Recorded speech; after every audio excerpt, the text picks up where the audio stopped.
Hi ಸ್ನೇಹಿತರೆ, welcome to K national academy. Good evening all my dear friends. So ನಮ್ಮ K national academy ವತಿಯಿಂದ ಇವತ್ತು ನಿಮ್ಮ ಮುಂದೆ ತರ್ತಕ್ಕಂಥ ಒಂದು ಟಾಪಿಕ್ ಯಾವುದಪ್ಪ ಅಂತಂದಾಗ ನೋಡಿ, ವಾಯುಗೋಳ ಮತ್ತು ವಾಯುಮಂಡಲ ಸಂಯೋಜನೆ ಮತ್ತು ಅದರ ರಚನೆ. ಸೊ ಇದರಿಂದ ನಿಮ್ಗೆ ಗೊತ್ತೇ ಇದೆ ಯಾವ ಥರ ಕ್ವಶನ್ ಕೇಳ್ತಾರೆ ಅಂದರೆ, ಇಲ್ಲಿ ಕಂಪಲ್ಸರಿ 1ರಿಂದ 2 ಕ್ವಶನ್ ಫಿಕ್ಸ್ ವಾಯುಗೋಳದ ಮೇಲೆ ಇದ್ದೇ ಇರುತ್ತೆ ಸ್ನೇಹಿತರೆ. ಯಾಕಂದರೆ ಮತ್ತೆ ಈ ವರ್ಷ ಪ್ರತಿಯೊಂದು ಎಕ್ಸಾಮ್ಗೂ ಒಂದು ಕ್ವಶನ್ ರೈಸ್ ಆಗೋ ಚಾನ್ಸಸ್ ಭಾಳ ಇದೆ. ನಾನು ಈ ತರಗತಿಯಲ್ಲಿ ವಾಯುಗೋಳ ಮತ್ತು ವಾಯುಮಂಡಲದ ರಚನೆ ಸಂಯೋಜನೆ ಬಗ್ಗೆ ಡಿಸ್ಕಸ್ ಮಾಡ್ತೀನಿ. ಅದೇ ರೀತಿಯಾಗಿ ಈ ಟಾಪಿಕ್ ಮೇಲೆ ಯಾವ ರೀತಿ ಕ್ವಶನ್ ಕೇಳ್ತಾರೆ ಅನ್ನೋದು ನಾನು ಮುಂದಿನ ವಿಡಿಯೋದಲ್ಲಿ ಕೂಡ ನಾನು ಹೇಳ್ತಾ ಹೋಗ್ತೀನಿ ಸ್ನೇಹಿತರೆ. ಸೊ ಸ್ನೇಹಿತರೆ, ಯಾರೆಲ್ಲ ನಮ್ಮ ಚಾನಲನ್ನು ಹೊಸದಾಗಿ ವೀಕ್ಷಣೆ ಮಾಡ್ತಾ ಇದ್ದೀರಲ್ಲ ಅವರು ಸಬ್ಸ್ಕ್ರೈಬ್ ಆಗಿ, ಅದೇ ರೀತಿಯಾಗಿ ಇಷ್ಟ ಆದರೆ ಲೈಕ್ ಮಾಡಿ ಮತ್ತು ನಿಮ್ಮ ಸ್ನೇಹಿತರಿಗೆ ಶೇರ್ ಮಾಡಿ. ಸೊ ನಾ ಮಾಡುವಂಥ ಎಲ್ಲ ವಿಡಿಯೋಗಳು ನಿಮಗೆ ನೋಟಿಫಿಕೇಶನ್ ಮೂಲಕ ಬರುತ್ತೆ, ಬೆಲ್ ಬಟನ್ ಕ್ಲಿಕ್ ಮಾಡಿದ ಮೇಲೆ. ಅದೊಂದು ಓಕೆ ಸ್ನೇಹಿತರೆ. ಉಚಿತವಾಗಿ ನೀವು PDF ನೋಟ್ಸ್ ಬೇಕಂದರೆ ನಮ್ಮ ಕೆ ನ್ಯಾಷನಲ್ ಅಕಾಡೆಮಿ, ಇಲ್ಲಿ ಕಾಣ್ತಾ ಇದೆಯಲ್ಲ ಸಿಂಬಲ್ಲು, ಈ ಸಿಂಬಲ್ ಇದೆ ಕೆ ನ್ಯಾಷನಲ್ ಅಕಾಡೆಮಿ.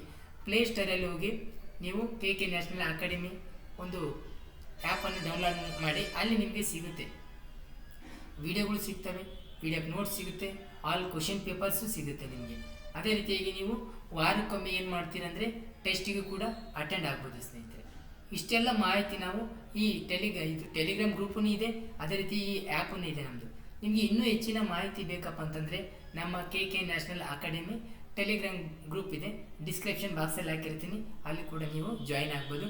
ಅದೇ ರೀತಿಯಾಗಿ ಈ ಆ್ಯಪನ್ನು ಕೂಡ ನಾನೇನು ಮಾಡ್ತೀನಿ, ಕೆಳಗೆ ಡಿಸ್ಕ್ರಿಪ್ಷನ್ ಬಾಕ್ಸಲ್ಲಿ ಕೂಡ ಹಾಕಿರ್ತೀನಿ, ಅಲ್ಲಿ ಲಿಂಕ್ ಹಾಕಿರ್ತೀನಿ. ಆ ಲಿಂಕ್ ಬಳಕೆ ಮಾಡುವ ಮೂಲಕ ನೀವು ಆ್ಯಪನ್ನು ಡೌನ್ಲೋಡ್ ಮಾಡ್ಕೋಬೋದು ಸ್ನೇಹಿತರೆ. ಓಕೆ ಸ್ನೇಹಿತರೆ, ಮತ್ತೊಮ್ಮೆ ಯಾರೆಲ್ಲ ಹೊಸದಾಗಿ ನೋಡ್ತಿದ್ರೆ ಮಿಸ್ ಮಾಡಿದೆ ಸಬ್ಸ್ಕ್ರೈಬ್ ಆಗಿ. ಅದೇ ರೀತಿಯಾಗಿ ನಾವು ಮಾಡುವ ಎಲ್ಲ ತರಗತಿಗಳು ನಿಮಗೆ ನೋಟಿಫಿಕೇಶನ್ ಮೂಲಕ ನಿಮ್ಮನ್ನು ತಲುಪ್ತವೆ. ಓಕೆ, ಇವತ್ತು ಸ್ಟಾರ್ಟ್ ಮಾಡೋಣ ಸ್ನೇಹಿತರೆ. ಓಕೆ, ಸೊ ನೋಡಿ ಸ್ನೇಹಿತರೆ, ವಾಯುಗೋಳ ಅಥವಾ ವಾಯುಮಂಡಲ ಅಂದರೆ ಇಲ್ಲಿ ಏನು ವಾಯುಗೋಳ ಅನ್ನೋದಾದರೆ, ಸೊ ನೋಡಿ, ಇಲ್ಲಿ ಸುಮಾರು ವಾಯುಮಂಡಲವು ನಮ್ಮ ಭೂಗ್ರಹದ ಅತ್ಯಂತ ಅಮೂಲ್ಯವಾದ ಒಂದು ಸಂಪತ್ತು ಅಂತಲೇ ಹೇಳ್ಬೋದು. ವಾಯುಮಂಡಲ ಭೂಮಂಡಲದ ಒಂದು ಅತ್ಯಂತ ಅಮೂಲ್ಯವಾದ ಒಂದು ಸಂಪತ್ತು ಅಂತ ನಾವು ಹೇಳ್ಬೋದು ಸ್ನೇಹಿತರೆ. ಹಾಗೆ ನಮ್ಮ ಭೂಮಿಯನ್ನು ಏನಪ್ಪ ಅಂದರೆ ವಾಸಯೋಗ್ಯ ಒಂದು ಗ್ರಹವಾಗಿದೆ. ಅದೇ ಅತ್ಯಂತ ಏನಂದರೆ ಸಂಪತ್ತು, ಒಂದು ಪ್ರಮುಖ ಸಂಪತ್ತು ಅಂತ ನಾವು ಹೇಳ್ಬೋದು ಸ್ನೇಹಿತರೆ. ಪ್ರಮುಖ ಒಂದು ಸಂಪತ್ತು. ಯಾಕೆ ಸಂಪತ್ತು ಅಂದರೆ, ಪ್ರತಿಯೊಂದು ಜೀವಿಯು ಏನು ಮಾಡಬೇಕಂತಂದಾಗ ತನ್ನದೇ ಆದ ರೀತಿಯಲ್ಲಿ ಜೀವಿಸೋಕ್ಕೆ ಅವಕಾಶ ಮಾಡಿಕೊಟ್ಟಿರ್ತಕ್ಕಂಥದ್ದು ನಾವು ನೋಡ್ಬೋದು ಸ್ನೇಹಿತರೆ. ಇಲ್ಲಿ ವಾಯುಗೋಳ ಎಂದರೇನು, ವಾಯುಗೋಳದಲ್ಲಿರ್ತಕ್ಕಂಥ ಕೆಲವು ಅಂಶಗಳೇನಂತ ಮಾಡಿದಾಗ, ಇಲ್ಲಿ ವಾಯುಮಂಡಲವು ಪ್ರಮುಖ ಅಂಶಗಳನ್ನು ಒಳಗೊಂಡೈತೆ. ಅವು ಯಾವ್ಯಾವ ಅಂಶಗಳನ್ನು ನೋಡ್ತಾ ಹೋಗೋಣ ಸ್ನೇಹಿತರೆ. ಇದರಲ್ಲಿ ವಾಯುಮಂಡಲದ ರಚನೆ ನೋಡ್ತಾ ಹೋದಾಗ ಅಲ್ಲಿರ್ತಕ್ಕಂಥ ಸ್ತರಗಳು ನೋಡ್ತಾ ಹೋಗ್ತೀವಿ, ಅದು ಯಾವ ರೀತಿ ರಚನೆ ಆಗಿದೆ ಅನ್ನೋದು ನೋಡ್ತಾ ಹೋಗ್ತೀವಿ, ಎಷ್ಟು ಪರ್ಸೆಂಟೇಜ್ ಇದೆ ಅನ್ನೋದು ನೋಡ್ತಾ ಹೋಗ್ತೀವಿ ಸ್ನೇಹಿತರೆ. ಸೊ ಕ್ವಶನ್ ರೈಸ್ ಆಗ್ಬೋದು, ವಾಯುಮಂಡಲ ಎಂಬ ಪದವು ಯಾವ ಪದದಿಂದ ಬಂದಿದೆ ಅಂದಾಗ ಗ್ರೀಕ್ ಪದದಿಂದ ಬಂದಿದೆ. ವಾಯು ಎಂದರೆ ನೋಡಿ, ವಾಯು ಎಂದರೆ ಅಟ್ಮೋಸ್ ಎಂದರೆ ಇಲ್ಲಿ ಆವಿ, ಮಂಡಲ ಎಂದರೆ ಸ್ಪಿಯರ್ ಅಂತ ಅಥವಾ ಸ್ತರ, ವಾಯು ಸ್ತರ, ಆವಿ ಸ್ತರ ಅಂತ ಕರಿಬಹುದು ಸ್ನೇಹಿತರೆ. ಈ ವಾಯುಮಂಡಲ ಸಂಯೋಜನೆ ಅಥವಾ ರಚನೆ ಇಲ್ಲಿ ನೋಡಿ ಯಾವ ಪದದಿಂದ ಬಂದಿದೆ ಅಂತ ಗೊತ್ತಾಗ್ತಾ ಇದೆ ನಿಮಗೆ. ವಾಯುಮಂಡಲವು ಗ್ರೀಕ್ ಪದದಿಂದ ಬಂದಿದೆ ಅಂತ ನಾವು ಹೇಳ್ಬೋದು ಸ್ನೇಹಿತರೆ.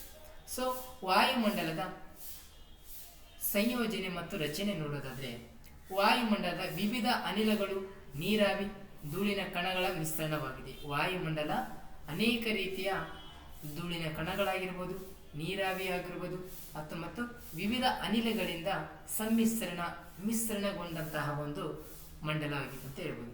ಈ ವಾಯುಮಂಡಲದಲ್ಲಿ ಸಾರಜನಕ ಕೆಲವು ಏನಪ್ಪ ಅಂತಂದಾಗ ಇಲ್ಲಿ ನಾವು ಅನೇಕ ರೀತಿಯ ವಾಯುಮಂಡಲಗಳನ್ನು ನೋಡಬೇಕಾಗುತ್ತೆ. ಈ ನೀರಾವಿ ಮತ್ತು ಧೂಳಿನ ಕಣಗಳ ಒಂದು ಮಿಶ್ರಣವಾಗಿದೆ ಅಂತ ನಾವು ಹೇಳ್ಬೋದು. ಕಾಲದಿಂದ ಕಾಲಕ್ಕೆ, ಸ್ಥಳದಿಂದ ಸ್ಥಳಕ್ಕೆ ವ್ಯತ್ಯಾಸ ಉಂಟು ಮಾಡುತ್ತದೆ ವಾಯುಮಂಡಲ. ಕಾಲದಿಂದ ಕಾಲಕ್ಕೆ, ಸ್ಥಳದಿಂದ ಸ್ಥಳಕ್ಕೆ ವ್ಯತ್ಯಾಸ ಉಂಟು ಮಾಡುತ್ತಂತ ಕೂಡ ನಾವು ಹೇಳ್ಬೋದು ಸ್ನೇಹಿತರೆ. ಇಲ್ಲಿ ವಾಯುಮಂಡಲದಲ್ಲಿ ಸಾರಜನಕ 78% ಹೊಂದಿದೆ ನೋಡಿ. ವಾಯುಮಂಡಲದಲ್ಲಿ ಸಾರಜನಕ ಎಷ್ಟು ಪರ್ಸೆಂಟೇಜ್, ಶೇಕಡ ಎಷ್ಟು ಪರ್ಸೆಂಟೇಜ್ ನಾವು ಕಾಣಬಹುದಾಗಿದೆ ಅಂತ ಪಿ ಸಿ ಕ್ವಶನ್ ಕೇಳಿದ್ದಾರೆ ಸ್ನೇಹಿತರೆ. ಪಿ ಸಿ ಕ್ವಶನ್ ಕೇಳಿದ್ದಾರೆ ಆಲ್ರೆಡಿ.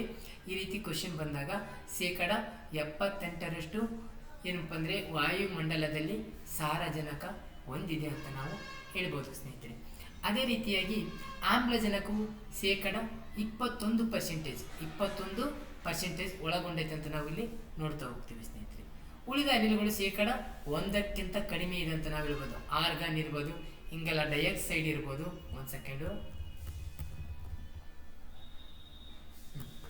ಆರ್ಗಾನ್ ಇರ್ಬೋದು, ಇಂಗಾಲ ಡೈಆಕ್ಸೈಡ್ ಇರ್ಬೋದು, ನಿಯಾನ್ ಇರ್ಬೋದು, ಓಜೋನ್ ಇರ್ಬೋದು, ಹೀಲಿಯಂ ಇರ್ಬೋದು, ಮಿಥೇನ್, ಕ್ರಿಪ್ಟಾನ್, ಕ್ಷೆನಾನ್, ಜಲಜನಕ ಇವುಗಳೆಲ್ಲ ನೋಡ್ತಾ ಹೋದಾಗ ಇವು ಶೇಕಡ 1ಕ್ಕಿಂತ 0% ಇದ್ದಾವೆ ಅಂತ ನಾವು ಇಲ್ಲಿ ಹೇಳ್ಬೋದು ಸ್ನೇಹಿತರೆ. ಸೊ ವಾಯುಮಂಡಲ ಅದ್ರ ಬಗ್ಗೆ ನೋಡ್ತಾ ಹೋದ್ವಿ, ಎಷ್ಟು ಪರ್ಸೆಂಟೇಜ್ ಹೊಂದಿದೆ ಅನ್ನೋದು ಇಲ್ಲಿ ಈಗ ತಾನೇ ಹೇಳಿದೆ. ಒಂದು ಸೆಕೆಂಡ್ ನೋಡ್ರಿ. ಸಂಯೋಜನೆ ಕಾಲದಿಂದ ವಾಯು ಸಂಯೋಜನೆ ಐತಲ್ಲ, ಅಲ್ಲಿ ಸಂಯೋಜನೆ ಅಂದರೆ ಮಿಶ್ರಣ ಐತಲ್ಲ, ಅದು ಸಾರಜನಕ, ಇಂಗಾಲ ಡೈಆಕ್ಸೈಡು, ನಿಯಾನ್, ಹೀಲಿಯಂ ಇವೆಲ್ಲ ಕಾಲದಿಂದ ಕಾಲಕ್ಕೆ ಸ್ಥಳ ಆಗಬೇಕು, ಸ್ಥಳದಿಂದ ಸ್ಥಳಕ್ಕೆ ವ್ಯತ್ಯಾಸ ಹೊಂದಿರುತ್ತದೆ. ಸೊ ನೋಡಿ, ಕಾಲದಿಂದ ಕಾಲಕ್ಕೆ, ಸ್ಥಳದಿಂದ ಸ್ಥಳಕ್ಕೆ ವ್ಯತ್ಯಾಸ ಉಂಟು ಮಾಡುತ್ತದೆ ಅಂತ ನಾವು ಹೇಳ್ಬೋದು. ಧೂಳಿನ ಕಣಗಳು ಉಷ್ಣಾಂಶವನ್ನು ಹೀರಲು ಸಹಕರಿಸಿ ನೀರಾವಿಯನ್ನು ಹಿಡಿದಿಟ್ಟುಕೊಳ್ಳುತ್ತದೆ. ಸೊ ನೋಡಿ, ಅಲ್ಲಿ ಧೂಳು ನೋಡಿ, ಧೂಳು ಅಂತೀವಿ, ಡಸ್ಟ್. ಅವು ಏನಂತವೆ ಅಂದರೆ ಒಳ್ಳೆಯ ಒಂದು ಮಿಶ್ರಣ. ಇಲ್ಲಿ ಧೂಳಿನ ಕಣಗಳು ಉಷ್ಣಾಂಶವನ್ನು ಹೀರಲು ಸಹಕರಿಸಿ ನೀರಾವಿಯನ್ನು ಹಿಡಿದಿಟ್ಟುಕೊಳ್ಳುತ್ತದೆ. ಉಷ್ಣಾಂಶವನ್ನು ಹೀರ್ಕೊಳ್ತದೆ, ಅದೇ ರೀತಿಯಾಗಿ ನೀರಾವಿಯನ್ನು ಹಿಡಿದಿಟ್ಟುಕೊಳ್ಳುವ ಒಂದು ಸಾಮರ್ಥ್ಯ ಬರುತ್ತೆ ಅಂತ ಹೇಳ್ತಾ ಇದ್ದಾರೆ.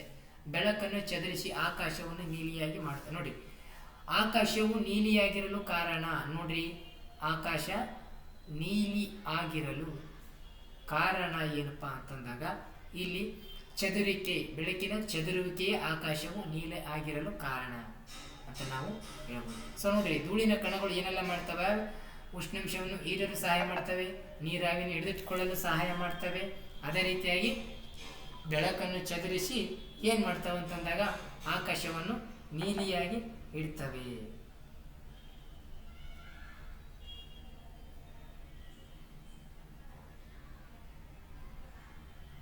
ಸೊ ನೆಕ್ಸ್ಟ್, ವಾಯುಮಂಡಲದ ರಚನೆ. ವಾಯುಮಂಡಲವು ಭೂಮಿಯಿಂದ ರಚನೆ ಹೇಗಿದೆ ಅಂದರೆ, ವಾಯುಮಂಡಲವು ಭೂಮಿಯಿಂದ ಸುಮಾರು 1600 ಕಿಲೋಮೀಟರ್ ಎತ್ತರಕ್ಕೆ ವ್ಯಾಪಿಸಿದೆ. ವಾಯುಮಂಡಲ ನೋಡಿ 1600 ಕಿಲೋಮೀಟರ್ ಎತ್ತರಕ್ಕೆ ವ್ಯಾಪಿಸಿದೆ ಅಂತ ನಾವು ಹೇಳ್ಬೋದು ಸ್ನೇಹಿತರೆ.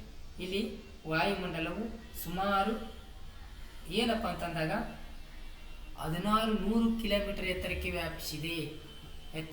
ವಾಯುವಿನ ಸಾಂದ್ರತೆಯು ಭೂಮಿಯಿಂದ 32 ಕಿಲೋಮೀಟರ್ ಎತ್ತರದ ಒಳಗಿದೆ. ನೋಡಿ, ಭೂಮಿಯಿಂದ ವಾಯುಮಂಡಲ ಸಾಂದ್ರತೆ ಎಷ್ಟಿದೆ? ವಾಯುವಿನ ಸಾಂದ್ರತೆ ಅಂತಂದಾಗ ಇಲ್ಲಿ ಉತ್ತರಪ್ಪ ಏನಪ್ಪ ಅಂದರೆ 32 ಕಿಲೋಮೀಟರ್ ಎತ್ತರದೊಳಗಿದೆ ಅಂತ ನಾವಿಲ್ಲಿ ಹೇಳ್ಬೋದು ಸ್ನೇಹಿತರೆ. ಇಲ್ಲಿ ಕೇಳ್ಬೋದು ಕ್ವಶನ್, ವಾಯುಮಂಡಲದ ಸ್ತರಗಳು.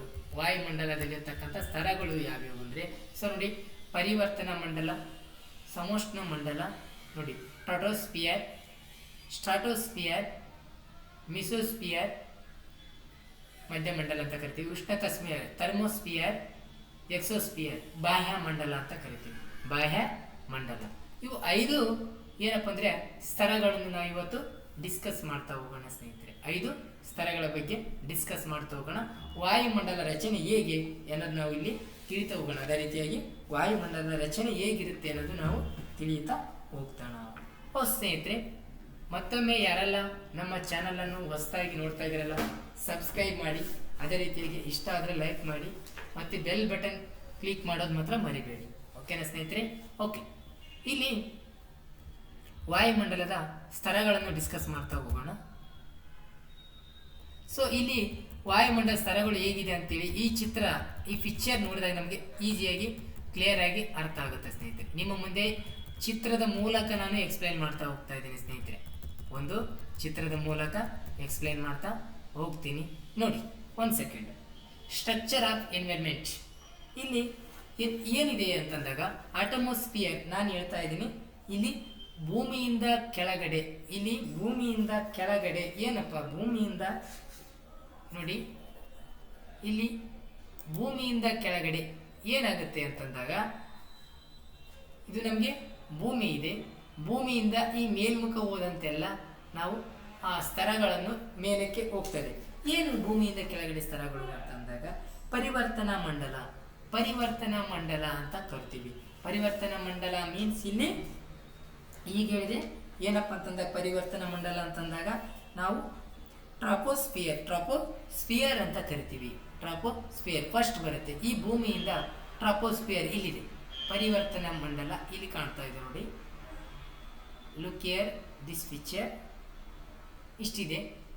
ಇಲ್ಲಿ ಭೂಮಿ ಇದೆಲ್ಲ ನಾವು ಜೀವ ಸಂಕುಲ ಅನ್ಬೋದು. ಒಂದು ಸೆಕೆಂಡ್, ಇಲ್ಲಿ ಏನಪ್ಪ ಅಂತಂದಾಗ ಟ್ರಾಟೋಸ್ಫಿಯರ್ ಪರಿವರ್ತ ಮಂಡಲ ಅಂತ ನಾವು ಕರಿತಾ ಹೋಗ್ತೀವಿ.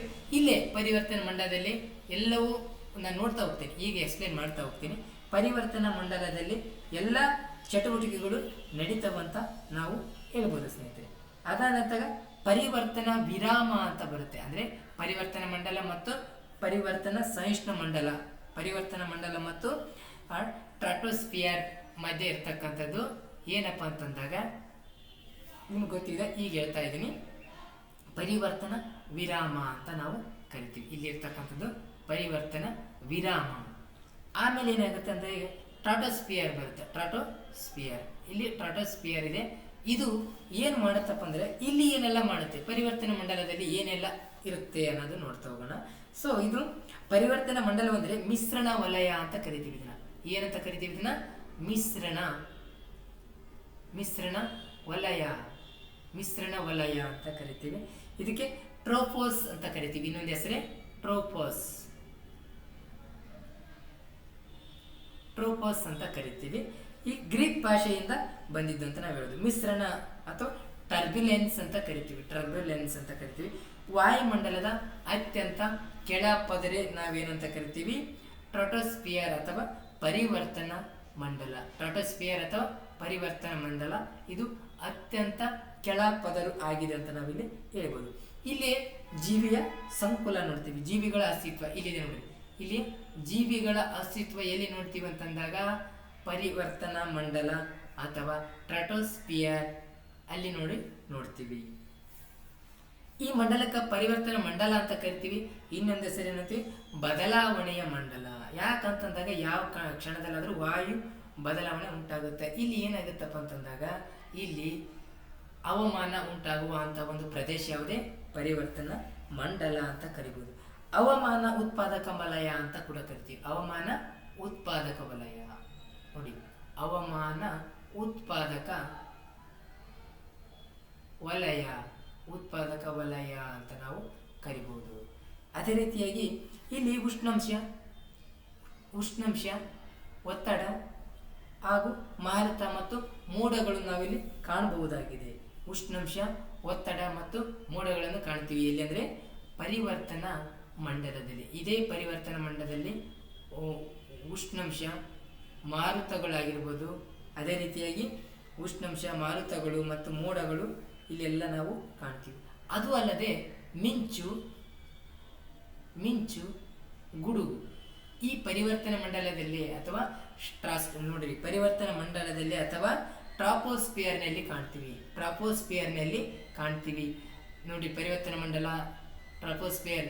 ಈ ಕೇಳುವುದು ಕ್ವಶನ್, ಅಂದರೆ ಜೀವಿಗಳ ಅಸ್ತಿತ್ವ ಹೊಂದಿರತಕ್ಕಂಥ ಮಂಡಲ ಯಾವುದು? ಟ್ರಾಟೋಸ್ಫಿಯರ್ ಅಥವಾ ಪರಿವರ್ತನಾ ಮಂಡಲ.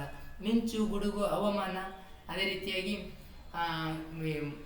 ಮಾರುತಗಳು ಇವೆಲ್ಲ ಕಾಣತಕ್ಕಂಥ ಒಂದು ಮಂಡಲ ಯಾವುದಂದ್ರೆ ಪರಿವರ್ತನಾ ಮಂಡಲ. ಹವಾಮಾನ ಬದಲಾವಣೆಯ ಮಂಡಲ ಅಂತ ಕರಿತೀವಿ. ಇದನ್ನೆಲ್ಲ ನಾವು ನೋಡ್ತಾ ಹೋಗ್ತೀವಿ ಸ್ನೇಹಿತರೆ. ಅದೇ ರೀತಿಯಾಗಿ ಪರಿವರ್ತನಾ ಮಂಡಲದಲ್ಲಿ ಸುಮಾರು ಎತ್ತರ ಧ್ರುವೀಯ ಪ್ರದೇಶದಲ್ಲಿ 8 ಕಿಲೋಮೀಟರ್ ಎತ್ತರ ಇರುತ್ತೆ. ಅದೇ ರೀತಿಯಾಗಿ ಸಮಭಾಜಕ ವೃತ್ತದ ಪ್ರದೇಶದಲ್ಲಿ ಸುಮಾರು 18 ಕಿಲೋಮೀಟರ್ ಎತ್ತರದಲ್ಲಿ ನಾವು ಕಾಣ್ತಾ ಹೋಗ್ತೀವಿ ಸ್ನೇಹಿತರೆ. ಅದೇ ರೀತಿಯಾಗಿ ಇಲ್ಲಿ ಏನಪ್ಪ ಅಂದ್ರೆ ಸರಾಸರಿ ಎತ್ತರ ಅಂದ್ರೆ ಇಲ್ಲಿ ಟ್ರಾಪೋಸ್ಫಿಯರ್ದ ಸರಾಸರಿ ಎವರೇಜ್ ಎತ್ತರ ಎಷ್ಟಪ್ಪ ಅಂದ್ರೆ 12 ಕಿಲೋಮೀಟರ್ ಅಂತ ನಾವು ಹೇಳ್ಬೋದು. ಇಲ್ಲಿ ಉಷ್ಣಾಂಶವು ಎತ್ತರಕ್ಕೆ ಹೋದಂತೆಲ್ಲ ಉಷ್ಣಾಂಶ ಕಡಿಮೆ ಆಗುತ್ತೆ ಅಂತ ನಾವು ಹೇಳ್ಬೋದು. ಅಂದರೆ ಇಲ್ಲಿ 165 ಮೀಟರ್ ಎತ್ತರಕ್ಕೆ ಹೋದಂತೆ 1 ಸೆಂಟಿಮೀಟರ್ ಅಥವಾ 1000 ಮೀಟರ್ ಎತ್ತರಕ್ಕೆ ಹೋದಂತೆ 6.4 ಸೆಂಟಿಮೀಟರ್ ಏನಾಗುತ್ತಪ್ಪ ಅಂದರೆ ಇಲ್ಲಿ ಉಷ್ಣಾಂಶ ಕಡಿಮೆ ಆಗುತ್ತೆ ಅಂತ ನಾವು ಹೇಳ್ತಾ ಹೋಗ್ಬೋದು. ಸೊ ಇದಾದ ನಂತರ ಯಾವುದು ಬರುತ್ತಂದ್ರೆ ಸಮೋಷ್ಣ ಮಂಡಲ. ಇಲ್ಲಿ ಸಮೋಷ್ಣ ಮಂಡಲ ಬರುತ್ತೆ ನೋಡಿ. ಇಲ್ಲಿ ಈ ಸಮೋಷ್ಣ ಮಂಡಲದಲ್ಲಿ ಏನಾಗುತ್ತೆ ಅಂತಂದಾಗ ಇಲ್ಲಿ ಇದು ಒಂದು ಎರಡನೇ ಸ್ತರ ಸಮೋಷ್ಣ ಮಂಡಲ ಅಂತ ನಾವು ಹೇಳ್ಬೋದು. ಒಂದು ಸೆಕೆಂಡ್. ಎರಡನೇ ಸ್ತರ ಇದು ಸಮೋಷ್ಣ ಮಂಡಲ ಇಲ್ಲಿ ಕಾಣ್ತಾ ಇದೆ ನೋಡಿ. ಇದಕ್ಕೆ ಇನ್ನೊಂದು ಏನು ಕರಿತೀವಿ ಅಂತಂದಾಗ ಸಮೋಷ್ಣ ಮಂಡಲದಾಗ ಸ್ಟ್ರಾಟೋಸ್ಫಿಯರ್ ಅಂತ ಕರಿತೀವಿ. ಸ್ಟ್ರಾಟೋಸ್ಫಿಯರ್ ಇಲ್ಲಿ ಕಾಣುತ್ತೆ, ಇಲ್ಲಿ ನೋಡಿ, ಸ್ಟ್ರಾಟೋಸ್ಫಿಯರ್ ಅಂತ ಕರಿತೀವಿ. ಈ ಭೂಮಿಯಿಂದ ಎರಡನೇ ಒಂದು ಸ್ತರ ಅಂತ ನಾವು ಹೇಳ್ಬೋದು. ಸುಮಾರು ಇದು ಭೂಮಿಯಿಂದ 50 ಕಿಲೋಮೀಟರ್ ಅಂತರದಲ್ಲಿದೆ. ಭೂಮಿಯಿಂದ 50 ಕಿಲೋಮೀಟರ್ ಅಂತರದಲ್ಲಿ ನಾವು ಕಾಣ್ತಾ ಹೋಗ್ತೀವಿ ಸ್ನೇಹಿತರೆ. ಇಲ್ಲಿ ನೀರಾವಿ ಮತ್ತು ಧೂಳ ಮುಕ್ತವಾಗಿದೆ. ನೀರಾವಿ ಮತ್ತು ಧೂಳು ಇರಲಿಲ್ಲ. ಇಲ್ಲಿ ನೀರಾವಿ ಮತ್ತು ಧೂಳು ಕಾಣಲ್ಲ ಅಂತ ನಾವು ಹೇಳ್ಬೋದು ಸ್ನೇಹಿತರೆ. ಇಲ್ಲಿ ಯಾವುದೇ ಮೋಡಗಳಿಲ್ಲ, ಯಾವುದೇ ರೀತಿಯ ಮೋಡಗಳನ್ನು ಕೂಡ ನಾವು ಕಾಣಲ್ಲ. ಸೊ ಇಲ್ಲಿ ಜೆಟ್ ವಿಮಾನ ಹಾರಾಟಕ್ಕೆ ಅತ್ಯಂತ ಸೂಕ್ತ. ಇಲ್ಲಿದೆ ನೋಡಿ, ವಿಮಾನ ಫೀಚರ್ ಇದೆ. ಇಲ್ಲಿ ಜೆಟ್ ವಿಮಾನ ಹಾರಾಟಕ್ಕೆ ಇದು ಅತ್ಯಂತ ಸೂಕ್ತವಾದ ಒಂದು ಪ್ರದೇಶ ಅಂತ ನಾವು ಹೇಳ್ಬೋದು. ಇಲ್ಲಿ ಓಜೋನ್ ಸ್ತರ ಇದೆ. ಇಲ್ಲಿ ನೋಡ್ರಿ, ಎರಡನೇ ಸ್ತರ ಯಾವುದು ನಮಗೆ ಗೊತ್ತಿರಬೇಕು, ಸ್ಟ್ರಾಟೋಸ್ಫಿಯರ್ನಲ್ಲಿ ಮಾತ್ರ ಓಜೋನ್ ಪದರು ಕಾಣುತ್ತದೆ.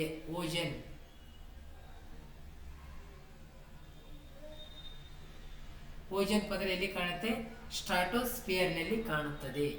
ಇಲ್ಲಿ ನಮ್ಮನ್ನು ಅಲ್ಟ್ರಾವೈಲೆಟ್ ಕಿರಣ ಅಥವಾ ನೇರಳತೆ ಕಿರಣದಿಂದ ನಮ್ಮನ್ನು ರಕ್ಷಣೆ ಮಾಡುತ್ತದೆ ಅಂತ ನಾವಿಲ್ಲಿ ಹೇಳ್ಬೋದು. ಭೂಮಿಯ ಮೇಲಿರ್ತಕ್ಕಂಥ ಎಲ್ಲ ಜೀವಿಗಳನ್ನು ರಕ್ಷಣೆ ಮಾಡುವಂಥ ವಲಯ ಯಾವುದು ಅಂತ ಕ್ವಶನ್ ಆಗ್ಬೋದು. ಯಾವುದಪ್ಪ ಅಂತಂದಾಗ ಸ್ಟ್ರಾಟೋಸ್ಫಿಯರ್ ಅಥವಾ ಸಂಯುಷ್ಣ ಮಂಡಲ ಅಂತ ನಾವು ಹೇಳ್ಬೋದು ಸ್ನೇಹಿತರೆ.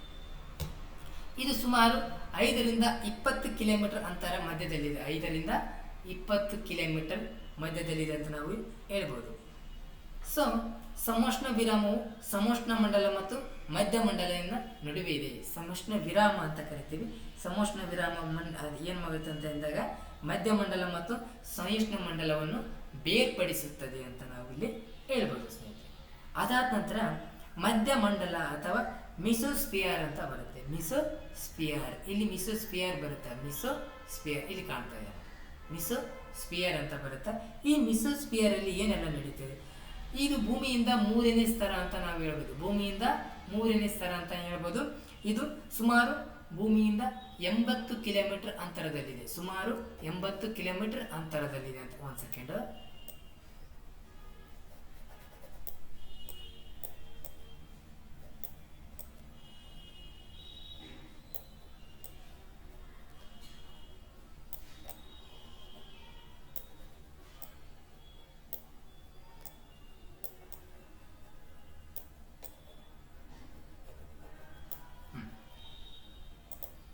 ಇದು ಸುಮಾರು 80 ಕಿಲೋಮೀಟರ್ ಅಂತರದಲ್ಲಿದೆ ಅಂತ ನಾವು ಹೇಳ್ಬೋದು ಸ್ನೇಹಿತರೆ.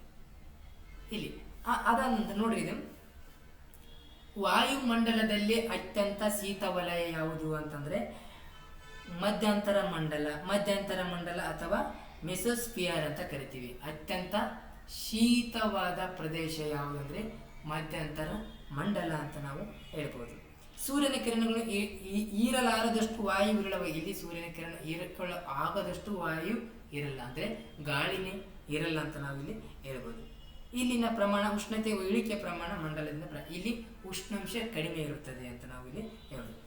ನೋಡಿ, ಎತ್ತರ ಹೆಚ್ಚಾದಂತೆ ಉಷ್ಣಾಂಶವು ಕಡಿಮೆ ಆಗುತ್ತಾ ಹೋಗುತ್ತದೆ. ನೋಡಿ, ಮೇಲೆ ನಾವು ಎತ್ತರಕ್ಕೆ ಹೋದಂತೆಲ್ಲ ಉಷ್ಣಾಂಶ ಏನಾಗುತ್ತಾ ಕಡಿಮೆ ಆಗುತ್ತಾ ಹೋಗುತ್ತದೆ ಅಂತ ನಾವಿಲ್ಲಿ ಹೇಳ್ಬೋದಾಗಿದೆ ಸ್ನೇಹಿತರೆ. ಇಲ್ಲಿ 80 ಕಿಲೋಮೀಟರಿಂದ 100 ಇಲ್ಲಿ ಎತ್ತರದಲ್ಲಿ ಸೆಲ್ಸಿಯಸ್ ಏನು ಮಾಡ್ತಂದ್ರೆ 80ರಿಂದ 100 ಡಿಗ್ರಿ ಸೆಲ್ಸಿಯಸ್ ಏನಾಗ್ತಂದ್ರೆ ಇಲ್ಲಿ ಕಂಡು ಬರುತ್ತದೆ ಅಂತ ನಾವಿಲ್ಲಿ ಹೇಳ್ಬೋದು. ಇಲ್ಲಿ ಮಧ್ಯಂತರ ವಿರಾಮ ಅಂತ ಕೇಳ್ಬೋದು. ಮಧ್ಯಂತರ ಮಂಡಲ.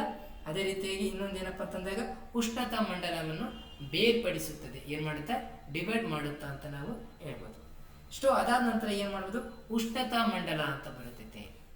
ನೋಡಿ ಥರ್ಮೋಸ್ಫಿಯರ್, ಇಲ್ಲಿ ಥರ್ಮೋಸ್ಫಿಯರ್ ಕಾಣ್ತಾ ಇದೆ. ಥರ್ಮೋಸ್ಫಿಯರ್ ಇದು ಉಷ್ಣತಾ ಮಂಡಲ ಅಂತ ಕರಿತೀವಿ. ಏನಂತ ಕರಿತೀವಿ? ಉಷ್ಣತಾ ಮಂಡಲ. ಇಲ್ಲಿ ಕಾಣ್ತಾ ಇದೆ ನೋಡಿ, ಇಲ್ಲಿ ಇಷ್ಟೆಲ್ಲ ಥರ್ಮೋಸ್ಫಿಯರ್, ಇದು ಉಷ್ಣತಾ ಮಂಡಲ ಅಂತ ಕರಿತೀವಿ. ಸುಮಾರು ಇದು 80 ಕಿಲೋಮೀಟರ್ ಇಂದ 600 ಕಿಲೋಮೀಟರ್ ವರೆಗೂ ಸಾಗಿಸುತ್ತದೆ. 80 ಕಿಲೋಮೀಟರ್ ಇಂದ 600 ಕಿಲೋಮೀಟರ್ ವರೆಗೂ ಮುಂದೆ ಸಾಗಿಸಿದೆ ಅಂತ ಹೇಳ್ಬೋದು. ಇದು ಭೂಮಿಯ ಮೇಲೆ ಒಳಗೆ ವ್ಯಾಪಿಸಿದೆ ಅಂತ ನಾವು ಹೇಳ್ಬೋದು. 80ರಿಂದ 600 ಕಿಲೋಮೀಟರ್ ಅಂತ ನಾವು ಹೇಳ್ಬೋದು. ಇಲ್ಲಿ ಅತ್ಯಧಿಕ ಉಷ್ಣಾಂಶ ಕಂಡು ಬರುತ್ತದೆ. ಇಲ್ಲಿ ಏನ್ ಮಾಡುತ್ತಾ, ಹೆಸರೇ ಹೇಳುವಂತೆ ಥರ್ಮೋಸ್ಫಿಯರ್ ಉಷ್ಣತಾ ಮಂಡಲ ಹೆಸರೇ ಹೇಳುವಂತೆ ಇಲ್ಲಿ ಸುಮಾರು ಅತ್ಯಂತ ಉಷ್ಣಾಂಶ ನಾವು ಕಾಣಬಹುದಾಗಿದೆ. ಇಲ್ಲಿ ಅನಿಲಗಳು ಎಕ್ಸ್ರೇ ಕಿರಣಗಳನ್ನು ಹೀರಿಕೊಳ್ಳುತ್ತವೆ. ಎಕ್ಸ್ರೇ ಕಿರಣಗಳನ್ನು ಯಾವ ಮಂಡಲದಲ್ಲಿ ಹೀರಿಕೊಳ್ಳುತ್ತವೆ ನೋಡಿ. ಅನಿಲ ಕಣಗಳು ಎಕ್ಸ್ರೇ ಕಿರಣಗಳನ್ನು ಯಾವ ಮಂಡಲದಲ್ಲಿ ಹೀರಿಕೊಳ್ಳುತ್ತವೆ ಅಂತ ಅಂದಾಗ ಇಲ್ಲಿ ನಮಗೆ ಉಷ್ಣತಾ ಮಂಡಲ ಅಥವಾ ಏನಪ್ಪ ಅಂದರೆ ಥರ್ಮೋಸ್ಫಿಯರ್ ಅಂತ ಕರಿಬಹುದು. ಇದನ್ನು ನೆನಪಿರಲಿ ಸ್ನೇಹಿತರೆ, ಓಕೆನಾ. ಮತ್ತೆ ಇಲ್ಲಿ ಸೂಕ್ಷ್ಮ ತರಂಗಗಳು ಪ್ರಭಾವದಿಂದ ಉಷ್ಣತೆ ಸೂಕ್ಷ್ಮ ತರಂಗಗಳು ಇರ್ತಾವಲ್ಲ, ಅದರಿಂದ ನೋಡಿ, ಸೂಕ್ಷ್ಮ ತರಂಗಗಳು ಇರುವುದರಿಂದ ಅತಿ ಹೆಚ್ಚು ಉಷ್ಣಾಂಶ ಇರುತ್ತದೆ. ಇಲ್ಲಿ ಆಯಾನುಗಳು ಒಡೆದು ಧನ ಮತ್ತು ಋಣ ಕಣಗಳಾಗಿ ವಿಂಗಡಣೆ ಆಗ್ತವೆ. ಇಲ್ಲಿ ಆಯಾನುಗಳು ಒಡೆದು ಧನ ಮತ್ತು ಋಣ ಕಣಗಳಾಗಿ ಪ್ರಭಾವಿತಗೊಳ್ಳುತ್ತವಂತ ನಾವು ಹೇಳ್ಬೋದು. ಇಲ್ಲಿ ವಿವಿಧ ತರಂಗಗಳಾಗಿರ್ಬೋದು. ಇಲ್ಲಿ ಅನಿಲ ಕಣಗಳು ವಿದ್ಯುತ್ವಾಹಕವಾಗಿ ಗುಣಗಳನ್ನು ಅಂದರೆ ವಿದ್ಯುತ್ವಾಹಕ ಗುಣಗಳನ್ನು ಪಡಿತವಂತ ನಾವಿಲ್ಲಿ ವಿದ್ಯುತ್ವಾಹಕ ಗುಣಗಳನ್ನು ಪಡೆಯುವಂಥ ಮಂಡಲ ಯಾವುದು ಅಂತಂದಾಗ ಇಲ್ಲಿ ನಾವು ಹೇಳಬೇಕು ಉಷ್ಣತಾ ಮಂಡಲ. ಯಾವುದಂದ್ರೆ ಉಷ್ಣತಾ ಮಂಡಲ. ಇನ್ನೊಂದು ಥರ್ಮೋಸ್ಫಿಯರ್ ಅಂತ ಹೇಳ್ಬೋದು. ಈ ವಿದ್ಯುತ್ವಾಹಕ ಗುಣಗಳನ್ನು ಪಡ್ಕೊಳ್ತಾವಲ್ಲ ಅಂತ ಇವುಗಳನ್ನು ಆಯಾನುಗಳೆಂದು ಕರೀತಾರೆ. ಏನಂತ ಕರೀತಾರೆ? ಆಯಾನುಗಳು ಎಂದು ಕರೀತಾರೆ ಅಂತ ನಾವಿಲ್ಲಿ ಹೇಳ್ಬೋದು ಸ್ನೇಹಿತರೆ. ಇಲ್ಲಿ ಇನ್ನೊಂದು ಏನಪ್ಪ ಅಂತಂದಾಗ ಈ ಸ್ತರವು ವಿವಿಧ ರೀತಿಯ ಧ್ವನಿ ತರಂಗಗಳನ್ನು ಇಲ್ಲಿತ್ತಲ್ಲ ವಿವಿಧ ರೀತಿಯ ಧ್ವನಿ ತರಂಗಗಳನ್ನು ಇದು ಮತ್ತು ರಾಡಾರ್ ಅಥವಾ ನಾವಿಕರ ಸಂಪರ್ಕಕ್ಕೆ ಸಹಕಾರಿಯಾಗಿದೆ ಅಂತ ನಾವಿಲ್ಲಿ ಹೇಳ್ಬೋದು. ಮೊಬೈಲ್ ಅಥವಾ ರೇಡಿಯೋ ಇದೆಯಲ್ಲ, ರೇಡಿಯೋ ತರಂಗಗಳಾಗಿರ್ಬೋದು, ಮೊಬೈಲ್ನ ಆಗಿರ್ಬೋದು, ಇವೆಲ್ಲವೂ ಈ ಮಂಡಲದಲ್ಲಿ ನಡೀತಾವೆ ಅಂತ ಹೇಳ್ಬೋದು. ಮೊಬೈಲ್ ಮತ್ತು ರೇಡಿಯೋ ತರಂಗಗಳು ಸಂಪರ್ಕ ಸಾಧನೆಗೆ ಅನುಕೂಲ ಆಗಿದೆ ಅಂತ ನಾವಿದು ಹೇಳ್ಬೋದು ಸ್ನೇಹಿತರೆ. ಮತ್ತೆ ಉಲ್ಕೆ ಶಿಲೆಗಳು ಇರ್ತಾವಲ್ಲ, ಉಲ್ಕೆ ಶಿಲೆಗಳು ಇವು ಭೂಮಿ ಮೇಲೆ ಇರ್ತಕ್ಕಂಥ ಪ್ರತಿಯೊಂದು ಜೀವಿಯನ್ನು ರಕ್ಷಣೆ ಮಾಡುತ್ತದೆ ಅಂತ ನಾವು ಹೇಳ್ಬೋದು. ಇದೇ ಮಂಡಲದಲ್ಲಿ ಈ ಪದರು ಏನು ಮಾಡುತ್ತಂದ್ರೆ ಧ್ರುವ ಜ್ಯೋತಿಗಳನ್ನು ಸೃಷ್ಟಿಸುತ್ತದೆ. ಅವು ಯಾವ ಅಂತ ಮುಂದೆ ನೋಡ್ತಾ ಹೋಗೋಣ ಸ್ನೇಹಿತರೆ. ಇಷ್ಟು ಈ ಪಿಕ್ಚರಲ್ಲೇ ನಾವು ಎಕ್ಸ್ಪ್ಲೇನ್ ಮಾಡಿಬಿಟ್ಟೆ, ಅಲ್ಲಿ ಮುಂದೆ ಕೊಟ್ಟಿದ್ದೀನಿ, ಅದನ್ನು ಕೂಡ ಸ್ವಲ್ಪ ನೋಡಿ. ಪರಿವರ್ತನಾ ಮಂಡಲ ಒಂದು ಮಿಶ್ರಣ ವಲಯ ನೋಡಿ. ಟ್ರೋಫೋಸ್ ಗ್ರೀಕ್ ಭಾಷೆಯಿಂದ ಬಂದಿದಂತ ಎಲ್ಲ ಹೇಳಿದ್ದೀನಿ ಸ್ನೇಹಿತರೆ. ಇದರ ಅರ್ಥ ಮಿಶ್ರಣ ಅಂತ ನಾನು ಹೇಳಿಬಿಟ್ಟಿನಿ, ಡೋಂಟ್ ವರಿ. ಸ್ವಲ್ಪ ಸ್ಪೀಡ್ ಮಾಡ್ತಾ ಹೋಗ್ತೇನೆ ಸ್ನೇಹಿತರೆ. ಇದು ವಾಯುಮಂಡಲದ ಅತ್ಯಂತ ಕೆಳಸ್ತರ ಯಾವುದು? ಪರಿವರ್ತನಾ ಮಂಡಲ. ಸೊ ಹವಾಮಾನ ಬದಲಾವಣೆ ಈ ವಲಯದಲ್ಲಿ ನಡೀತೇವಂತೆ. ಈಗೆಲ್ಲ ಎಕ್ಸ್ಪ್ಲೇನ್ ಮಾಡಿದ್ದೆಲ್ಲ ಹವಾಮಾನ ಬದಲಾವಣೆ ಇಲ್ಲಿ ಎಲ್ಲ ನಡೀತವೆ. ಒಂದು ಸೆಕೆಂಡ್, ಹವಾಮಾನ ಬದಲಾವಣೆ ಎಲ್ಲಿ ನಡೀತಾವೆ ಅಂತ ಹೇಳಿದ್ದೆ ನಾನು. ಒಂದು ಸೆಕೆಂಡ್, ಹವಾಮಾನ ಬದಲಾವಣೆಗಳು ಇದರಲ್ಲಿ ಎಲ್ಲ ನಡೀತಾವಂತ ನಾನು ಹೇಳಿದೆ. ಒಂದೇ ಸೆಕೆಂಡ್. ಹವಾಮಾನ ಬದಲಾವಣೆಗಳು ಎದುರ ನಡೀತವೆ?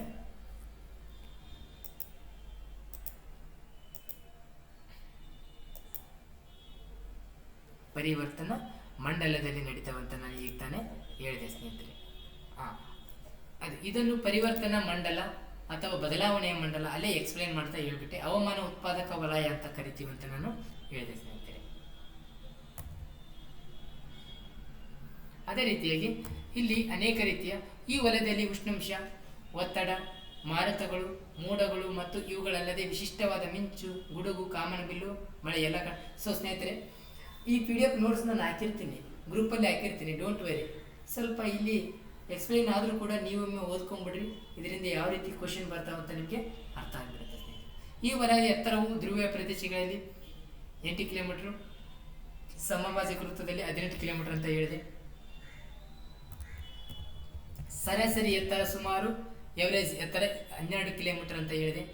ಸುಮಾರು ನೋಡ್ರಿ, ಇಲ್ಲಿ ಉಷ್ಣಾಂಶ ಕಡಿಮೆ ಆಗುತ್ತದೆ, ಎತ್ತರಕ್ಕೆ ಹೋದಂತೆ ಉಷ್ಣಾಂಶ ಕಡಿಮೆ ಆಗ್ತದೆ. ಅಷ್ಟಂದರೆ 165 ಮೀಟರ್ಗೆ 1 ಡಿಗ್ರಿ ಸೆಲ್ಸಿಯಸ್ ಕಡಿಮೆ ಆಗುತ್ತೆ. ಅಂದರೆ 1000 ಮೀಟರ್ ಹೋದಂತೆ 6.4 ಡಿಗ್ರಿ ಸೆಲ್ಸಿಯಸ್ ಕಡಿಮೆ ಆಗುತ್ತೆ ಅಂತ ನಾನು ಹೇಳಿದೆ.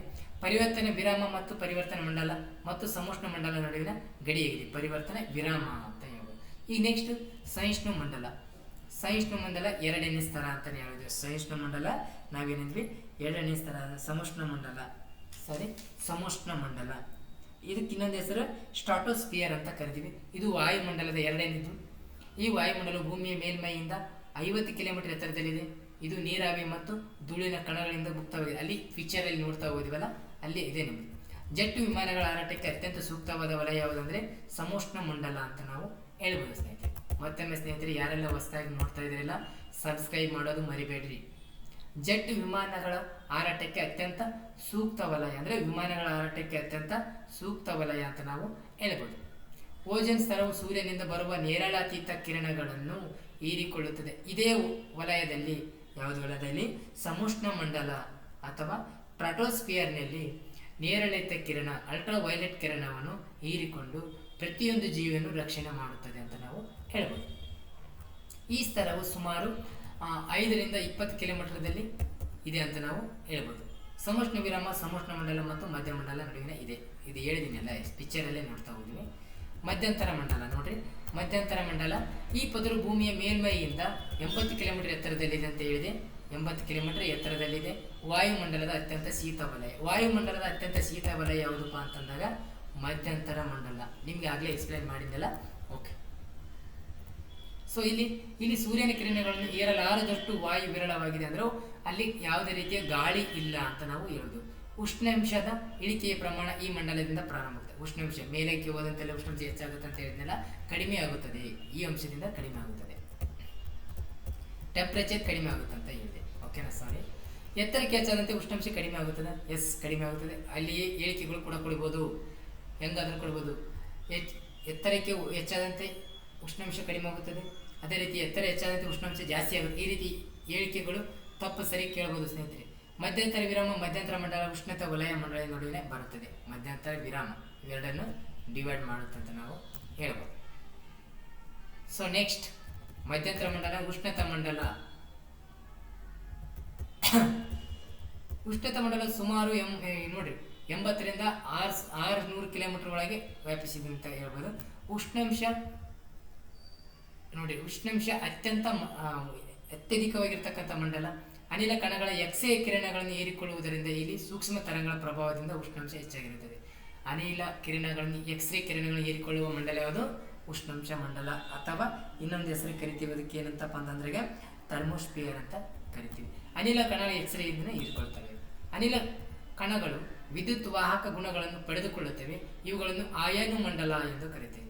ಆಯನುಗಳೆಂದು ಕರೀತಾರೆ. ನೋಡಿ, ಅನಿಲ ಕಣಗಳು ವಿದ್ಯುತ್ ವಾಹಕಗಳನ್ನು ಪಡೆದುಕೊಳ್ಳುತ್ತವಲ್ಲ, ಇದನ್ನು ಏನಂತ ಕರಿತೀವಿ?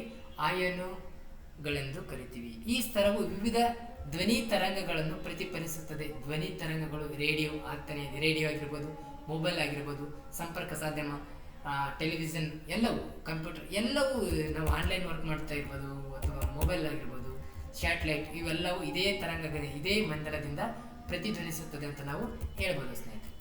ರಾಡಾರ್ ಮತ್ತು ನಾವಿಕರ ಸಂಪರ್ಕಗಳಿಗೆ ಕೂಡ ಇದು ಸಹಾಯಕವಾಗಿದೆ. ಉಲ್ಕಶಿಲೆಗಳಿಂದ ನಮ್ಮನ್ನು ರಕ್ಷಿಸುತ್ತದೆ, ಜೀವನಗಳನ್ನು ರಕ್ಷಿಸುತ್ತದೆ ಅಂತ ಹೇಳಿದೆ. ಈ ಪದರು ಧ್ರುವ ಜ್ಯೋತಿಗಳನ್ನು ಸೃಷ್ಟಿಸುತ್ತದೆ.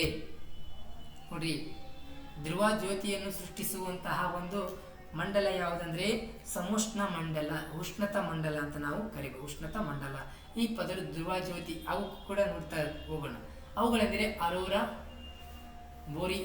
ಬೋರಿಯಾಲಿಸ್ ಮತ್ತು ಅರೋರಾ ಆಸ್ಟ್ರಾಲಿಸ್. ನಾವು ನೋಡ್ತೀವಿ ಅರೋರಾ ಬೋರಿಯಾಲಿಸ್ ಮತ್ತು ಆಸ್ಟ್ರಾಲಿಸ್. ಏನು ನೋಡ್ತಾ ಹೋಗ್ತೀವಿ ಅಂದ್ರೆ ಧ್ರುವೀಯ ಪ್ರದೇಶಗಳಿಗೆ ಅದು ಹೆಂಗಿರುತ್ತೆ ಅನ್ನೋದು ನೋಡ್ತಾ ಹೋಗ್ತೀವಿ. ಅಂದ್ರೆ ಜ್ಯೋತಿ ಬೆಳಗಿಸುತ್ತದೆ, ಜ್ಯೋತಿ ತರ ಬೆಳಗ್ತವೆ. ಏನು? ಉತ್ತರ ಗೋಳಾರ್ಧದಲ್ಲಿ ಆಕಾಶದಲ್ಲಿ ಕಂಡುಬರುವ ಬಣ್ಣದ ಬೆಳಕಿನ ನೋಟವೇ ಅರೋರಾ ಬೋರಿಯಾಲಿಸ್. ನೋಡ್ರಿ, ಉತ್ತರ ಗೋಳದಲ್ಲಿ, ಇದು ಭೂಮಿ 2 ಭಾಗಗಳನ್ನಾಗಿ ಮಾಡ್ತೀವಿ. ಉತ್ತರ ಗೋಳ, ದಕ್ಷಿಣ ಗೋಳ. ನಮ್ಮ ಭಾರತ ಉತ್ತರ ಗೋಳ ಪೂರ್ವ ಅರ್ಧದಲ್ಲಿ, ಉತ್ತರ ಗೋಳ ಪೂರ್ವ ಅರ್ಧದಲ್ಲಿ ಬರ್ತದೆ ಅಂತ ನಾವು ಹೇಳ್ಬೋದು. ಉತ್ತರ ಗೋಳ ನಮ್ಮ ಭಾರತ ಇಲ್ಲಿ ಬರುತ್ತೆ. ಉತ್ತರ ಗೋಳ ಪೂರ್ವ ಅರ್ಧದಲ್ಲಿ ಬರ್ತದೆ ಅಂತ ನಾವು ಹೇಳ್ಬೋದು.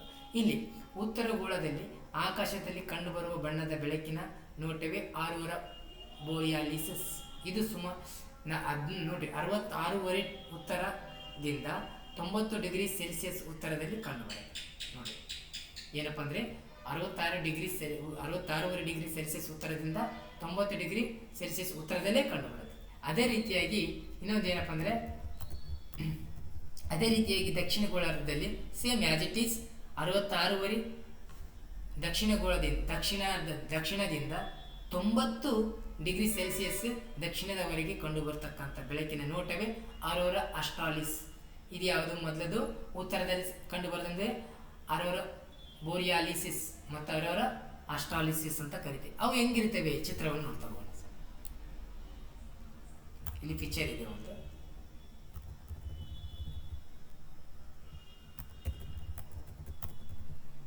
ಇಲ್ಲಿ ಕಾಣ್ತಾ ಇದೆ ನೋಡ್ರಿ. ಇದು ಏನಪ್ಪ ಅಂತಂದಾಗ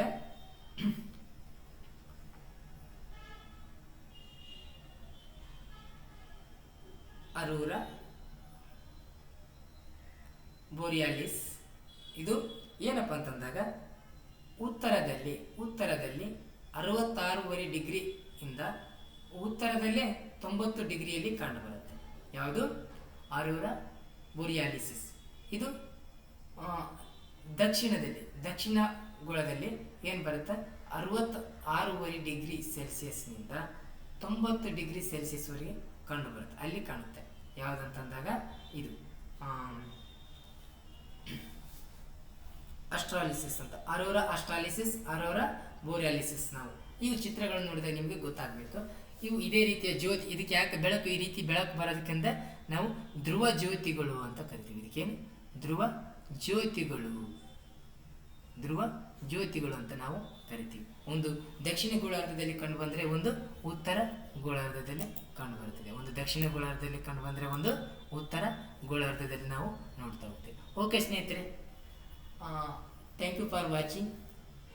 ಇವತ್ತು ನಾವು ವಾಯುಮಂಡಲದ ರಚನೆ ಹೇಗಿದೆ, ಅದರ ಸಂಯೋಜನೆ ಹೇಗಿದೆ ಅಂತ ನೋಡ್ತಾ ಹೋದ್ವಿ ಸ್ನೇಹಿತರೆ. ಮುಂದಿನ ವಿಡಿಯೋದಲ್ಲಿ ಏನು ಮಾಡ್ತೀನಿ ಅಂದರೆ ಈ ಟಾಪಿಕ್ಗೆ ಸಂಬಂಧಿಸಿದಂತೆ ಪ್ರಶ್ನೆಗಳು ಯಾವ ರೀತಿ ಬರ್ತವೆ, ಯಾವ ರೀತಿ ಕ್ವಶನ್ ಕೇಳ್ತಾರೆ, ಎಲ್ಲಿಂದ ಕ್ವಶನ್ ಕೇಳ್ತಾರೆ.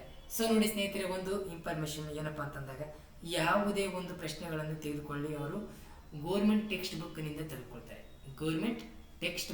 ತೆಗೆದುಕೊಳ್ತಾರೆ. ಯಾವುದೇ ಕಾರಣಕ್ಕೂ ಮಿಸ್ ಮಾಡಬೇಡಿ. ಪ್ರಥಮವಾಗಿ 6ರಿಂದ 10ನೇ ತರಗತಿ ಪುಸ್ತಕವನ್ನು ಓದಿ, ಗೋರ್ಮೆಂಟ್ ಎಡಿಷನ್ ಪುಸ್ತಕವನ್ನು ಓದ್ರಿ. ಆಮೇಲೆ ಆಥರ್ಸ್ ಪುಸ್ತಕ ತಗೋರಿ. ನೋಡ್ರಿ, ಯಾರೇ ಒಂದು ಪುಸ್ತಕ ಬರಲಿ, ಆ ಪುಸ್ತಕ ಗೋರ್ಮೆಂಟ್ ರೆಫರ್ ಮಾಡೇ ಬರೆಯೋಕ್ಕೆ ಸಾಧ್ಯ. ನಾನು ಸ್ವಂತ ಬರಿತೀನಿ, ನಾನು ಕೂಡ ಹಿಡಿದಿರ್ತೀನಿ, ಯಾರು ಬರೆಯೋಕ್ಕಾಗಲ್ಲ. ಸ್ವಂತ ಬುಕ್ ರೆಫರ್ ಮಾಡಲೇಬೇಕು. ಗೋರ್ಮೆಂಟ್ ಬುಕ್ ರೆಫರ್ ಮಾಡಿನೇ ಬರೀಬೇಕು. ಓಕೆನಾ ಸ್ನೇಹಿತರೆ? ಮತ್ತೊಮ್ಮೆ ಯಾರೆಲ್ಲ ನಮ್ಮ ಚಾನಲನ್ನು ಹೊಸದಾಗಿ ನೋಡ್ತಾ ಇದ್ರಲ್ಲ, ಸಬ್ಸ್ಕ್ರೈಬ್ ಮಾಡಿ ಮತ್ತು ಶೇರ್ ಮಾಡಿ. ಅದೇ ರೀತಿಯಾಗಿ ಸ್ನೇಹಿತರೆ, PC ಪೊಲೀಸ್ ಕಾನ್ಸ್ಟೇಬಲು 8,000 ಹುದ್ದೆಗಳು ಹೆಚ್ಚಿಗೆ ಆಗ್ತಾ ಇದ್ದಾವೆ. ಆ ಹುದ್ದೆಗಳಿಗೆ ಸಂಬಂಧಿಸಿದಂತೆ ನಮ್ಮದು ಟೀಮ್ ರೆಡಿಯಾಗಿದೆ. ಏನಂದರೆ ಪೇಯ್ಡ್ ಕ್ಲಾಸ್ ಮಾಡೋಕ್ಕೆ. ಅಂದರೆ ಕೆಲವು ಅಭ್ಯರ್ಥಿಗಳು ನೀವು ಕೂಡ ಪೇಯ್ಡ್ ಕ್ಲಾಸ್ ಮಾಡಿ ಸರ್, ನಮಗೆ ಅನುಕೂಲ ಆಗುತ್ತದೆ ಅಂತ ಹೇಳಿದರು. ಈ ಆ್ಯಪ್ನಲ್ಲಿ ನಾವು ಆಲ್ರೆಡಿ ಕ್ರಿಯೇಟ್ ಮಾಡಿಬಿಟ್ಟಿದ್ದೀವಿ. ಸುಮಾರು 8,000ಕ್ಕೂ ಹೆಚ್ಚಿನ ಹುದ್ದೆಗಳು ಅಪ್ರೂವಲ್ ಆಗಿದೆ. ನಾವು ಕೇವಲ 999 ರೂಪಾಯಿ ಮಾತ್ರ 4 ತಿಂಗಳು ಕೊಡ್ತಾ ಇದ್ದೀವಿ. ಯಾರು ಪೇಯ್ಡ್ ಕ್ಲಾಸಿಗೆ ಜಾಯ್ನ್ ಆಗ್ಬೇಕನ್ನೋರು ಈ ನಂಬರಿಗೆ ಕಾಂಟ್ಯಾಕ್ಟ್ ಮಾಡ್ಬೋದು. 9008099798. ಇದು ನಂದೇ ಇರುತ್ತೆ ನಂಬರು. ಇಲ್ಲಿ ಕಾಂಟ್ಯಾಕ್ಟ್ ಮಾಡ್ಬೋದು. ಇಲ್ಲಾಂದರೆ ಆ್ಯಪ್ ಡೌನ್ಲೋಡ್ ಮಾಡಿರಲ್ಲ, ಅಲ್ಲಿ ಕೂಡ ನೀವು ಬೈ ಮಾಡ್ಬೋದು. ಅಲ್ಲಿ ನೀವು ಡೈರೆಕ್ಟಾಗಿ ಅದನ್ನು ನಾವು ಮಾಡಿರ್ತಕ್ಕಂಥ ಒಂದು ಆ್ಯಪ್ನ ಡೌನ್ಲೋಡ್ ಮಾಡೋ ಮೂಲಕ ಅಲ್ಲಿ ನಿಮಗೆ ತೋರಿಸುತ್ತದೆ. ಪೊಲೀಸ್ ಕಾನ್ಸ್ಟೇಬಲ್ ಮತ್ತು SD ಗೆ ಸಂಬಂಧಿಸಿದಂತೆ ನೀವು ತರಬೇತಿ ಪಡೆದುಕೊಳ್ಬೋದು. ಅಲ್ಲಿ 999 ರೂಪೀಸ್ ತೋರಿಸುತ್ತೆ. ಆ 999 ರೂಪೀಸ್ ನೀವು ಬೈ ಮಾಡೋಕ್ಕೆ ಮೂಲಕ ಪ್ರೈಸ್ ಪೇಯ್ಡ್ ಮಾಡೋದ್ರ ಮೂಲಕ ಏನು ಮಾಡ್ಬೋದು, ಕ್ಲಾಸಿಗೆ ಜಾಯ್ನ್ ಆಗ್ಬೋದು ಸ್ನೇಹಿತರೆ. 1ನೇ ತಾರೀಕಿಂದ ಎಲ್ಲ ತರಗತಿಗಳು ಪೇಯ್ಡ್ ಕ್ಲಾಸ್ಗಳು ಪ್ರಾರಂಭ ಆಗ್ತವೆ. ಓಕೆ, ಥ್ಯಾಂಕ್ ಯು ಸ್ನೇಹಿತರೆ. ಸಬ್ಸ್ಕ್ರೈಬ್ ಮಾಡಿ ಮತ್ತು ಲೈಕ್ ಮಾಡಿ. ಅದೇ ರೀತಿಯಾಗಿ ಬೆಲ್ ಬಟನ್ ಮಾಡುವ ಮೂಲಕ ನೋಟಿಫಿಕೇಶನ್ ನಿಮಗೆ ಪಡೆಯುತ್ತೆ. ಓಕೆನಾ? Okay, thank you.